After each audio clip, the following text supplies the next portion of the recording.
कहानी चाइना के एक दूर पहाड़ी इलाके से शुरू हुई। साल है 1984। ठंड, पहाड़ और जंगलों से घिरा हुआ एक छोटा सा गांव। हम एक महिला को चूल्हे पर खाना बनाते हुए देखते हैं। घर के बाहर एक लड़की एक छोटे बच्चे को गोद में लिए बैठी दिखाई देती है। तभी घर में एक छोटे कद का शख्स आया, एक पैर से अपाहिज, और वहां वो उस महिला से जबरन संबंध बनाने लगा। विरोध करने पर वो उसे मारने भी लगा। ये महिला गूंगी है जो बोल नहीं सकती। बाहर आकर उसने अपने रोते हुए बच्चे को अपनी बेटी के हाथ से उठा लिया। भीतर उससे जबरदस्ती करने वाला शख्स कोई और नहीं, लैंग का पति ला होंग है। वहीं पड़ोस में एक शख्स और रहता है, हान। हान अपने पिता के साथ अकेला ही रहता है। उसकी प्रेमिका झांग उससे आवाज देकर पुकारने लगी।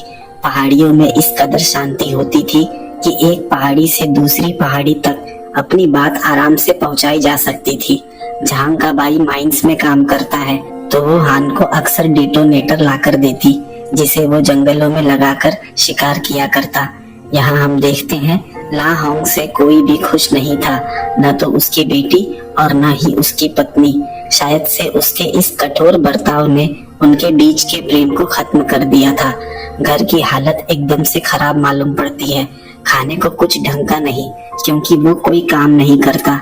बेटी भी स्कूल नहीं जाती, क्योंकि घर में पैसे नहीं है। बेटी ने पिता को एक फल लाकर दिया। पूछने पर उसने बताया कि उसे ये फल उस जंगल से मिला। ला होंग टोकरी लेकर उस जंगल में चला गया फल तोड़ने। तभी एक धमाके के साथ एक चिल्लाने की आवाज आई। हान जंगल से लौट ही रहा था कि उसने चिल्लाने की आवाज सुनी और वहीं रुक गया। गांव में हर किसी ने उस धमाके की आवाज सुनी। हान भागता हुआ उस जगह गया। उसने देखा कि जो डिटोनेटर ट्रैप उसने जानवर के लिए लगा रखा था, उसके फटने से ला होंग बुरी तरह से घायल हो चुका है। उसका एक पैर भी कटकर जमीन पर गिरा था। सभी गांव वाले भागते हुए उस जगह गए और शाम उसे घायल अवस्था में घर ले आया गया। हालत गंभीर थी, बचना मुश्किल मालूम पड़ता है। उसके हाथों में 2 फल थे।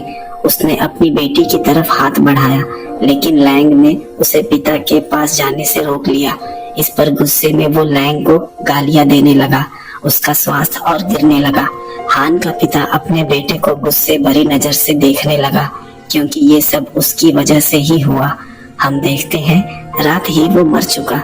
हर कोई वहाँ हान को दोषी ठहराने लगा, क्योंकि उसके लगाए गए डिटोनेटर से ही उसकी जान गई। भले ही ला होंग अपनी पत्नी लैंग को सताता था, लेकिन उसके जाने से उसकी आंखें नम हो गई और आंख से झरझर आंसू बहने लगे। लैंग ने सभी को घर से बाहर निकाल दिया। उसके बाद उसने चादर से उस लाश को ढक दिया, क्योंकि मरने के बाद भी उसकी लाश लैंग को डराती है। गांव के लोग ला होंग को भिखारी कहकर बुलाते, क्योंकि वो कुछ महीनों पहले ही अपने परिवार के साथ इस गांव में आया था। वो किसी दूसरी जगह से पलायन करने इस गांव में आए थे। गांव के सभी लोग रात बैठ इस मसले का हल निकालने लगे। क्या इसे बाहर जाकर पुलिस में रिपोर्ट करें या यही कॉम्पनसेशन देकर मामला सेटल कर ले, क्योंकि इस घटना को बाहर रिपोर्ट करने से इस गांव का नाम खराब होगा। गांव वालों को लगता है कि वैसे भी वो था तो एक भिखारी, कुछ कमाता धमाता तो नहीं, इसलिए अगर हान मुआवजे के तौर पर उसके परिवार को कुछ पैसे दे दे तो मामला सेटल हो जाएगा। हान का पिता गुस्से से पागल कि उसके बेटे की एक गलती ने एक बसा बसाया घर उजाड़ दिया। जी तो करता है बेटे को बहुत मारे, लेकिन गांव के लोगों ने उसे रोक लिया कि इससे कोई हल नहीं निकलेगा। रात ही 2 गांव के हेड लैंग के घर गए। वहां उन्होंने उससे कॉम्पनसेशन के लिए बात की और लैंग भी मान गई। दूसरे दिन ला होंग की लाश को ताबूत में रख ले जाया जाने लगा, लेकिन लैंग के चेहरे पर कोई दुख नहीं, न खुशी न दुख। कुछ लोगों को लगता है पति के सदमे में कहीं पागल तो नहीं हो गई। जब गांव के लोग उसे दफनाने लगे तो वहीं खड़ी लैंग एकदम से बैठ गई और उस ताबूत को पत्थर मारने लगी। ये वही शख्स है जो उसे हर रोज प्रताड़ित करता था, उसे बेहिसाब मारता और किसी से बता भी नहीं पाती थी, बस अपने आंसुओं को पी जाती। आज सारा समेटा हुआ दर्द बाहर आ गया। लोगों ने उसे पकड़ लिया। लोग उसकी इस हालत पर तरस खाने लगे। जब लैंग ने उस गांव के लोगों को दुखी होते हुए देखा तो उसकी हंसी छूट गई। लोगों के उदास चेहरे देख वो मन ही मन हंसने लगी कि कितने मासूम है ये लोग जो उसके दिल का हाल नहीं समझ पा रहे। दूसरे दिन पंचायत बैठी ताकि इस मामले को सेटल किया जा सके। उन्होंने कॉम्पनसेशन देने के लिए कहा, लेकिन उसे हान से कोई भी कॉम्पनसेशन नहीं चाहिए और ना ही वो चाहती है कि हान जेल जाए। इसलिए उन्होंने फैसला सुनाया कि जब तक वो कॉम्पनसेशन लेने के लिए नहीं मान जाती तब तक हान को उसके परिवार की देखभाल करनी होगी। उन्हें दिन भर में 3 टाइम का खाना देना होगा। उन दोनों को एक कॉन्ट्रैक्ट पेपर दे दिया गया, लेकिन हान इस फैसले से खुश नहीं। इस तरह से तो वो जिंदगी भर की गुलामी में फंस जाएगा। लैंग वहां से चली गई। रात हान ने देखा कि लैंग अपने घर से बिस्तर और कपड़े निकालकर जला रही है, जिस पर उसका पति सोया करता था। वो उसकी एक भी निशानी को नहीं रखना चाहती। हान ने वो कॉन्ट्रैक्ट पेपर भी उसी आग में फेंक दिया और उसने ताने भरे अंदाज में कहा कि अपने घर को भी इस आग में जला दो ताकि मैं तुम्हें नया घर दिला सकूं। लैंग बस सुनती रही। कुछ कहना भी चाहती तो नहीं कह पाती, क्योंकि उसने तो कुछ मांगा भी नहीं। गांव वालों ने ही उसे मारा, उन्होंने ही दफनाया और उन्होंने ही फैसला भी सुनाया। उसकी तो इसमें जरा सी भी भागीदारी नहीं। हमने हान को देखा। सारी रात सोचते सोचते ही सुबह हो गई।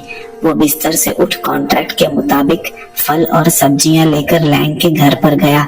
घर में जो भी सड़ा गला था उसे लाकर बाहर फेंक दिया, क्योंकि ये इंसानों के खाने लायक बिल्कुल भी नहीं। खाना पकाने के लिए उसने लकड़ियां भी काट दी। लैंग उसे देखने लगी, क्योंकि उसके लिए ये सब किसी सपने जैसा था, मानो जैसे हान घर में एक पुरुष की कमी को पूरा करता हो। रात हान का पिता घर में आया। उसने कहा कि तुम्हें 20,000 युआन कहीं से लाने ही होंगे। पिता ने कहा कि अपनी प्रेमिका कीन हुआ से पैसे मांग कर ले आओ। उसका भाई माइंस में काम करता है तो वो तुम्हें पैसे दे देगी। जब हान ने ऐसा करने से मना किया तो पिता गुस्से में उस पर चिल्लाने लगा। सुबह लैंग की बेटी उसके घर पर आई और उसे खाने पर बुलाया। हान उसके घर गया, लेकिन घर की हालत देख उसकी इच्छा नहीं हो रही खाने की। लेकिन उसने जब लैंग का चेहरा देखा तो खाना खा लिया, ताकि उसे इस बात का बुरा ना लगे कि हान उसकी मदद किसी दबाव में आकर कर रहा है। दूसरे दिन वो अपनी प्रेमिका कीन हुआ से पैसे मांगने गया, लेकिन उसने पैसे देने से मना कर दिया और गीला कपड़ा उठाकर हान के मुंह पर मार दिया। वो गुस्से में वहां से निकल गया। गांव से गुजरती हुई महिलाओं की बातें लैंग को काफी ज्यादा चोट पहुंचाती। कुछ कहती कि वो गूंगी होने का ढोंग करती है। उसमें से कुछ को तो ये भी पता था कि ला हम उसे प्रताड़ित किया करता था। वो पति की कब्र पर गई। सोचने लगी कि क्या वो कभी इस शख्स को माफ कर पाएगी। ये तो मर कर चला गया, पर लैंग आजाद होकर भी कैद मालूम पड़ती है। पुरानी यादों के जाल से वो आजाद नहीं हो पा रही। वो उस कब्र के चक्कर लगाते हुए बस उसके द्वारा दी गई यातनाओं को याद करती कि आखिर क्यों वो इतना निर्दयी और क्रूर था। उसे वो दिन याद आने लगा जब वो इस गांव में पहली बार आई थी। उस टूटे हुए मकान में अपना घर बसाया था। हान ने उन्हें देखा तो उनके लिए खाना लेकर गया। इस पर ला होंग गुस्से में लैंग को ही मारने लगा कि उसने उस शख्स के हाथों से खाना क्यों लिया। अगर उसने दोबारा उससे बात करी तो वो उसे जान से मार देगा। जब हान ने उसे रोकने की कोशिश की तो ला होंग उसे भी मारने की धमकी देने लगा, क्योंकि ये उसका घरेलू मामला है। कहानी प्रेजेंट में आ गई। लैंग अब भी वहीं खड़ी एक गहरे सोच में डूबी। न जाने कब इन ख्यालों का तूफान शांत होगा। हम देखते हैं जब हान काम कर रहा होता है तो समय बिताने के लिए लैंग उसके पास चली जाती। उसे हान का साथ अच्छा लगता। वैसे भी ला होंग था तो उसे घर से भी नहीं निकलने देता। भला हो हान का, जिसने उसे ऐसे शैतान से मुक्त कर दिया। अनजाने में ही सही, पर वो आजाद हो गई। हान ने उसके घर की साफ सफाई कर उसके घर की खिड़कियां भी ठीक कर दी। जितना भी हो सकता था वो हर हाल में उतनी मदद कर देता और वो उसके बच्चों के साथ समय भी बिताता। रात लैंग घर से बाहर निकली। आज की रात बाकी रातों से बिल्कुल अलग मालूम पड़ती है। चेहरे पर एक चमक और एक नयापन साफ दिखाई देता है। वो अपने हाथ में थाली लेकर जोर जोर से पीटने लगी। उसका शोर पहाड़ों में गूंजने लगा, मानो जैसे उसके जीवन का सूरज आज रात ही उगा हो। इसी के साथ उसने अपनी आजादी का ऐलान भी कर दिया। सुबह वो खेतों में हान को काम करते हुए देखने लगी। खेतों की लंबी झाड़ियों में वो खो गई और डरकर यहाँ वहाँ भागने लगी। उसे कुछ पुराने दृश्य दिखाई देने लगे। एक छोटी लड़की दिखाई देती है, भीड़ में घबराई हुई, कोई उसकी मदद नहीं कर रहा। तभी वहाँ हान गया और लैंग डरकर उसके गले लग गई। बिना कुछ कहे ही वो अपने मन के भाव को आसानी से व्यक्त कर देती। हान भी अब उसके और करीब जाने लगा था। वो सवालों भरा चेहरा, वो आंखें जो भीतर लाखों दर्द समेटे हुए हैं, उसे अपनी तरफ खींचती है। गांव के मंच पर कोई नट खेल चल रहा था। दोनों साथ बैठे उस नजारे का आनंद ले रहे थे और दूर खड़ी हान की प्रेमिका झांग ईर्ष्या की आग में जलने लगी। झांग भी एक विधवा है, लेकिन चरित्र से ठीक नहीं, इसलिए हान का पिता उस महिला को जरा भी पसंद नहीं करता। सुबह हमने देखा लैंग ने बक्से में एक शर्ट रखी हुई है, जिसे देख उसकी आंखें नम हो गई। यहाँ हमें कुछ साफ पता नहीं चल पाता कि आखिर ऐसा क्या खास है इस चीज में। दूसरे दिन हान का पिता उसके लिए एक रिश्ता ढूंढ कर ले आया, एक विधवा महिला जिसका एक बेटा भी है। अगर हान उस महिला से शादी कर लेगा तो वो उसे दहेज में 20,000 युआन दे देंगे और ये पैसे लैंग को देकर वो आजाद हो सकता है। लैंग बाहर खड़ी ये सब सुन रही थी। हान भी इस रिश्ते से मना करने लगा कि वो ऐसी शादी करके अपनी जिंदगी बर्बाद नहीं करेगा। लैंग भागकर अपना एग्रीमेंट लेकर वहां आई और हान के पिता को दे दिया। हान का पिता थोड़ा शर्मिंदा हुआ और कहा कि हम जल्द ही तुम्हारा पैसा लौटा देंगे, लेकिन लैंग ने मना कर दिया कि उसे पैसे नहीं चाहिए। यहाँ पिता और बेटे दोनों को पता चल गया कि वो हान को पसंद करने लगी है। पिता ने ये फैसला हान पर छोड़ दिया। दूसरे दिन फसल को बेच हान कुछ पैसे ले आया। उसने वो पैसे लैंग को देने चाहे और बाकी के भी वो बाद में लौटा देगा, लेकिन लैंग ने वो पैसे लेने से मना कर दिया। यहाँ हान ने उसे ये भी यकीन दिलाया कि जब तक वो अपने पैरों पर खड़ी नहीं हो जाती तब तक उसके परिवार की सारी जिम्मेदारी वो खुद उठाएगा। काफी गुजारिश करने के बाद लैंग ने वो पैसे रख लिए। दूसरे दिन उसने देखा कि लैंग की बेटी अब स्कूल जाने लगी है। ये देख हान को बहुत खुशी हुई कि उसके पैसे सही जगह खर्च हो रहे हैं, लेकिन अब लैंग उससे नजरें चुराने लगी थी। वो नहीं चाहती थी कि कल को उस पर तरस खाकर हान उससे प्रेम न करने लग जाए। वो हान के पैरों की जंजीर नहीं बनना चाहती, क्योंकि उसने महसूस किया है कि किसी की कैद में रहने पर कैसा महसूस होता है। दूसरे दिन सुबह ही झांग उससे मिलने आ गई। कहीं न कहीं उसे हान और लैंग के बीच की नजदीकियां खलने लगी थी। यहाँ तक तो ठीक था, लेकिन हैन ने उस आग को भड़काने के लिए कह दिया कि वो लैंग के साथ फिजिकल रिलेशन में है। तभी वहाँ उसकी बेटी ने आकर हान को खाने पर बुलाया। ये सब तमाशा देख झांग गुस्से में वहाँ से चली गई। दूसरे दिन फैट बॉय ने एल्डर कियू से बताया कि दूसरे गांव से पता चला है कि पुलिस घर घर जाकर एक शख्स की तलाश कर रही है। वो शख्स कोई और नहीं, ला हांग है, जिस पर मर्डर के चार्जेस हैं। यहाँ बड़ी मुसीबत खड़ी हो गई थी कि ला हांग के मरने के बाद उन्होंने पुलिस को रिपोर्ट भी नहीं किया और अब पता चला कि वो पुलिस से भागा हुआ एक हत्यारा था। अगर पुलिस को उसके मरने की खबर लगी तो पूरे गांव पर कार्यवाही होगी। इस बात की पुष्टि करने के लिए वो लैंग के पास गए, लेकिन ये सुनते ही लैंग घर के भीतर चली गई। उन्हें पता चल गया कि लैंग का पति ला हांग एक हत्यारा था। रात जब हैन ने उससे पूछा कि वो दोनों यहाँ क्यों आए थे, तो लैंग ने उसे कुछ नहीं बताया। उसकी खामोशी से उसने अनुमान लगा लिया कि शायद पंचायत को हान और लैंग की नजदीकियां बर्दाश्त नहीं हो पा रही। लेकिन लैंग अब डरने लगी थी कि धीरे धीरे पूरे गांव को ला हांग की सच्चाई पता चल जाएगी। हम देखते हैं कहानी पास्ट में चली गई। लैंग का भी एक हंसता खेलता परिवार था। उसका भी बचपन और बच्चों की तरह ही खुशहाल था। माता पिता उसे अपनी जान से भी ज्यादा प्यार करते थे। घर में सारी सुख सुविधा मौजूद थी, लेकिन अचानक से एक दिन कुछ ऐसा हुआ जिसने सब कुछ बदल दिया। एक दिन वो अपने घर पर काम करने वाली नैनी के साथ एक फेस्टिवल में गई थी। भीड़ ज्यादा होने की वजह से वो उससे बिछड़ गई और यहाँ वहाँ उसे ढूंढती रही। लेकिन तभी वो कुछ ट्रैफिकर्स के हाथ लग गई। उन्होंने उसे एक शख्स को बेच दिया। वो शख्स कोई और नहीं, ला होंग था। तब लैंग की उम्र सिर्फ 12 साल की होगी। घर पर ला होंग की माँ उस पर चिल्लाने लगी कि तू पहली पत्नी की तरह ही इसे भी पीट पीट कर मार देगा। लैंग के होश में आने के बाद जब ला होंग उसके सामने आया तो वो बार बार कहने लगी कि तुमने अपनी पत्नी की हत्या कर दी। वो बार बार इसी वाक्य को दोहराने लगी। ला होंग एक पकड़ लेकर आया और लैंग का एक दांत जड़ से उखाड़ दिया और उससे कहा कि आज के बाद तूने कुछ भी बोला तो तेरी जुबान काट दूंगा। लैंग रोती रही। वो चाहकर भी कुछ नहीं कर सकती क्योंकि ला होंग एक हत्यारा था। कहानी प्रेजेंट में आ गई। उन दिनों को याद कर लैंग रोने लगी। यहाँ हमें पता चलता है कि लैंग पहले बोल सकती थी, लेकिन बचपन में ला होंग द्वारा वो इस कदर ट्रॉमेटाइज्ड हुई कि शायद से उसकी आवाज ही चली गई।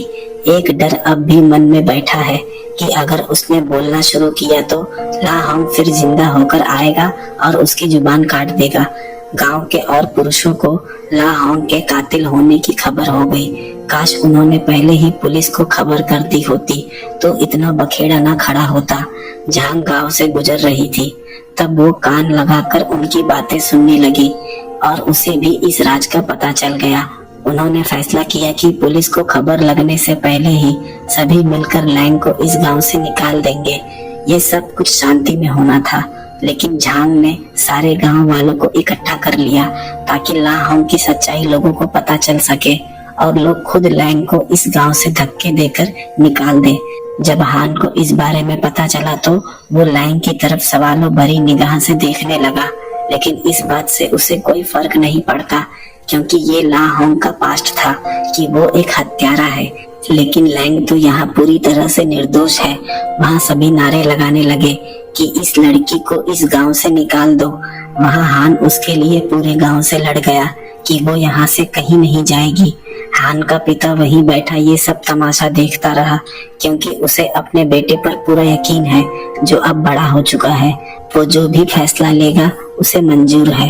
गांव वाले यहाँ खुद को बचाने में लगे थे कि अगर पुलिस यहाँ आ गई तो उन पर भी कार्यवाही हो सकती है। वहाँ उसने पूरे गांव के सामने कह दिया कि वो लैंग से शादी करेगा। इस वक्त लैंग बस यही सोच रही थी कि एक तरफ पूरा गांव और दूसरी तरफ हान, वो किसके फैसले को चुने। या तो वो ये गांव छोड़कर चली जाए या फिर हान के फैसले को सुने। गांव के सभी पुरुषों ने हान के इस फैसले से नाराजगी जताई और उन्होंने फैसला किया कि वो हान को ऐसा हरगिज नहीं करने देंगे। यहाँ झांग भी गांव की महिलाओं के मन में लैंग के खिलाफ नफरत का जहर घोलने लगी। रात हान और उसके पिता के बीच आज इतने दिनों बाद एक शांतिपूर्वक चर्चा हुई। शायद उन्हें हान के इस फैसले पर गर्व है। उन्होंने कभी भी लैंग का विरोध नहीं किया बल्कि उसे अपनी ही बेटी की तरह ही समझा। हान ने फैसला कर लिया कि वो पुलिस के पास जाकर अपना जुल्म कबूल कर लेगा। उसने लैंग को उसका यही इंतजार करने को कहा जब तक कि वो जेल से वापस नहीं आ जाता। तब तक हान के पिता उसके पूरे परिवार को संभाल लेंगे और जब हान सजा काट कर आएगा तो दोनों साथ रहेंगे। उसकी ये बातें सुन लैंग काफी भावुक हो गई और खुद को ही थप्पड़ मारने लगी।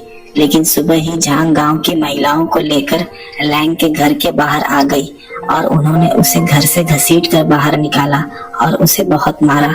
जब हान उसे बचाने गया तो गांव वालों ने उसे पकड़ लिया क्योंकि वो चाहते थे कि अगर कोई इस गांव से बाहर जाएगा तो वो लैंग है। वो नहीं चाहते कि हान पुलिस के पास जाकर खुद को सरेंडर करे। किसी तरह गांव वालों से छूटकर उसने लैंग को बचाया। पूरा गांव उनकी जान का दुश्मन बन गया। तभी लोगों ने पुलिस की गाड़ी का सायरन सुना। ये कोई और नहीं, हान के पिता थे जिन्होंने पुलिस को सब जाकर सच बता दिया। पुलिस ने हान को अरेस्ट कर लिया। लैंग रोने लगी क्योंकि अब उसे सजा हो जाएगी। पुलिस ने क्राइम सीन की जांच शुरू करी। यहाँ लैंग ने पुलिस को एक नोट लिख कर दिया जिसमें साफ लिखा था कि ला होंग की हत्या किसी और ने नहीं बल्कि लैंग ने ही की थी, वो भी एक प्लानिंग के साथ। उस दिन ट्रैप को उसने पेड़ के नीचे लगा दिया था और उसने ही अपनी बेटी से कहकर उसे फल लाने जंगल में भेजा था और उसी ट्रैप में फंसकर एक धमाके से वो घायल हो गया। जब उसे घर लाया गया था तो ला हांग जिंदा था, लेकिन लैंग ने उसका दम घोटकर उसे मार दिया। हान को भी इसकी जानकारी नहीं थी और ये जानकर वो चीखने लगा। वो नहीं चाहता कि लैंग जेल जाए। पुलिस को लैंग के खिलाफ सारे सबूत मिल गए और उन्होंने उसे अरेस्ट कर लिया। आखिरी बार उसने हान के पिता को अपने पास बुलाया और अपने बच्चों की जिम्मेदारी उन्हें सौंप दी। हान के पिता ने भी इस जिम्मेदारी को स्वीकार कर लिया और दोनों बच्चों को अपने घर लेकर चले गए। उसके बाद पुलिस लैंग को लेकर जाने लगी। हान पागलों की तरह गाड़ी के पीछे भागता रहा और देखते ही देखते वो आंखों से ओझल हो गई और कहानी इसी दृश्य के साथ खत्म हो गई।